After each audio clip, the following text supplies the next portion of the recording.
Rajkot police commissioner Shri Brajesh Kumar Jha સાહેબ, અધિક police commissioner Shri Mahendra Bagadiya સાહેબ તથા નાયબ પોલીસ કમિશનર શ્રી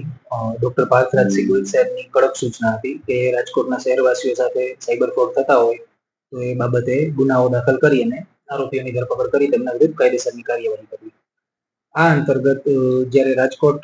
શહેર સાયબર ક્રાઇમ પોલીસ સ્ટેશન અને સાયબર સેન્ટિનલ્સ લેબની ટીમ દ્વારા રાજકોટ ખાતે જે એકાઉન્ટ્સ ખોલાવી અને જેમનો દુરુપયોગ અલગ અલગ રાજ્ય અથવા અલગ અલગ જિલ્લાઓના શહેરીજનો અને નાગરિકોને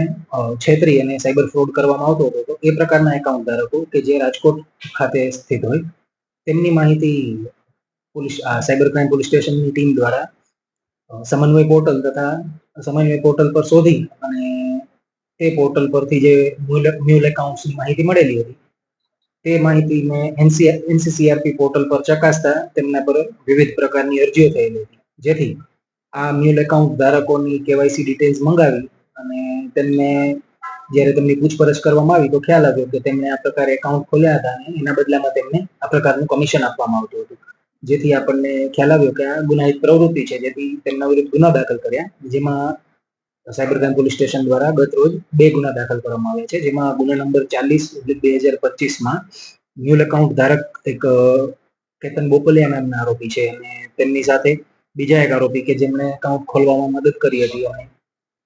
આ ક્રાઇમમાં ભાગીદાર હતા એ જીત કુકડિયા છે, જેમના વિરુદ્ધ આઈપીસીના વિવિધ સેક્શન હેઠળ ગુનો દાખલ કરેલ છે. તેમના મ્યુલ એકાઉન્ટ આઈસીઆઈસીઆઈ બેંકમાંથી મળી આવેલ હતા અને આ ગુનામાં લગભગ આ એકાઉન્ટ જે છે મ્યુલ એકાઉન્ટ એમાં 3 કરોડથી વધારેના ટ્રાન્ઝેક્શન થયેલા હતા, જે લગભગ જૂનથી સપ્ટેમ્બર 2023ના સમયગાળા વચ્ચે થયેલા હતા. આ ઉપરાંત એફઆઈઆર નંબર 41/2025 છે, જેમાં કુલ 9 આરોપીઓ છે. આમાં અલગ અલગ 7 એકાઉન્ટ મળ્યા હતા સમન્વય પોર્ટલમાંથી અને તેમની ચકાસણી કરતા એ તમામ ઇન્ડિયન ઓવરસીઝ બેંકમાં ખુલેલા હતા અને લગભગ નજીકના સમયમાં ખુલેલા હતા, જેથી ચેક કર્યું એનસીસીઆરપી પોર્ટલ પર તો તેમના પર વિવિધ અલગ અલગ જગ્યાઓ પર 14 અરજીઓ થયેલી હતી અલગ અલગ રાજ્યોમાં, જેથી આ એકાઉન્ટ ધારકોને જ્યારે બોલાવી અને એમની પૂછપરછ કરવામાં આવી ત્યારે ખબર પડી કે એ દરેક એકાઉન્ટ ધારક છે એમના નામના કરંટ એકાઉન્ટ ખોલ્યા છે, એમની નામે પેઢીઓ ખોલવામાં આવેલી હતી અને આ પેઢીઓના આધારે કરંટ એકાઉન્ટનો ઉપયોગ જે આના સૂત્રધારો છે તેમના દ્વારા કરવામાં આવતો હતો તે ઉપર પહોંચાડતા હતા. આમાં લગભગ માર્ચથી લઈ અને મે 2024 વચ્ચે 10 કરોડથી વધારે રૂપિયાના સાયબર ફ્રોડના ટ્રાન્ઝેક્શન થયેલા છે, જેમાં મોટાભાગના એકાઉન્ટ ઇન્ડિયન ઓવરસીઝ બેંકના છે અને તેમાં ફ્રોડ્યુલન્ટ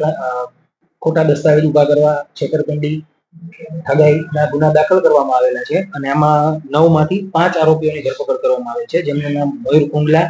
રોમેશ મુખીડા, મિત ગુપ્તા, લાલ બહાદુર ગુપ્તા તથા પ્રવીણ શંકરવા છે અને આમાં એક જે મુખ્ય સૂત્રધાર રાજેન્દ્રભાઈ નવલભાઈ હતા એમનું કાર અકસ્માતમાં અવસાન થયેલું છે. આ ઉપરાંત 3 આરોપીઓ છે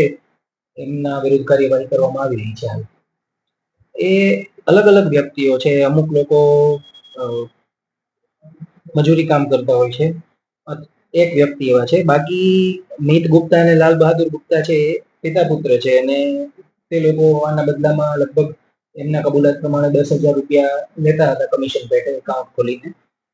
તો આ રીતે અલગ અલગ વ્યક્તિઓ પેઢી બનાવવામાં જોડાયા. આમાં મુખ્ય આરોપી તરીકે મુંબઈના જે આશીષભાઈ છે એમનું નામ ખુલેલું છે, જેમની ધરપકડ હાલ બાકી છે.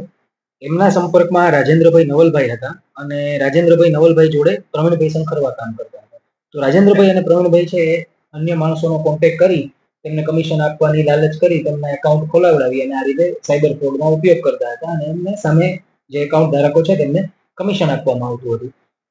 અલગ અલગ 7 પેઢીઓ બનાવવામાં આવેલી હતી જેનો ઉપયોગ આ રીતે કરવામાં આવ્યો હતો અને હાલ રાજેન્દ્રભાઈ મૃત્યુ પામ્યા છે. પ્રવીણભાઈની પૂછપરછ ચાલુ છે અને આગળના આરોપીઓને પકડવા માટે પણ કાર્યવાહી ચાલુ છે. વિડ્રોવલ માટે અલગ અલગ સિસ્ટમ હતી. જ્યારે અમુક એકાઉન્ટ ધારકો છે